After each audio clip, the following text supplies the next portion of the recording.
এবারে আওয়ামী লীগের বিচার বিষয়ে অন্তর্বর্তী সরকারের ভূমিকা নিয়ে প্রশ্ন তুলে সামাজিক যোগাযোগ মাধ্যমে পোস্ট দিলেন এনসিপির দক্ষিণাঞ্চলের মুখ্য সমন্বয়ক হাসনাত আব্দুল্লাহ। বৃহস্পতিবার সকাল থেকে দুপুর পর্যন্ত দুটি পোস্ট দেন তিনি।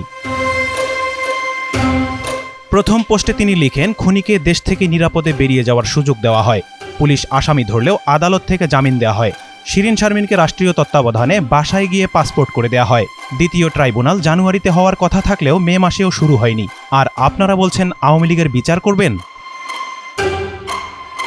ধারণা করা যায় সাবেক রাষ্ট্রপতি আব্দুল হামিদের দেশত্যাগের ঘটনাকে ইঙ্গিত করে হাসনাতের এই পোস্ট। এই পোস্টের একদম শেষে সরাসরি অন্তর্বর্তী সরকারের প্রতি প্রশ্ন তোলেন হাসনাত। তিনি লেখেন, তা ইন্টারিম এখন পর্যন্ত কি কি বিচার ও সংস্কার করছেন। এর ঘণ্টা দুয়েক পর আরও একটি পোস্ট দেন তিনি। সেখানে লিখেন, শুধু এই মাসেই ভারতের গোয়েন্দা সংস্থা ও হাই কমিশন বাংলাদেশের সরকারি, বেসরকারি ও সামরিক পর্যায়ে অন্তত 23টি মিটিং করেছে। আওয়ামী লীগকে পুনর্গঠনের সুযোগ করে দিতেই উদ্দেশ্যমূলকভাবে বিচারের নামে কালক্ষেপণ করা হচ্ছে।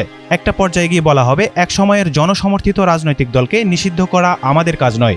বান্ডেল থাকলে প্রতি সেনমানিতে টাকা বাঁচবে। বিকাশ সেনমানি বান্ডেল কিনে জিতুন প্রতি লেনদেনে।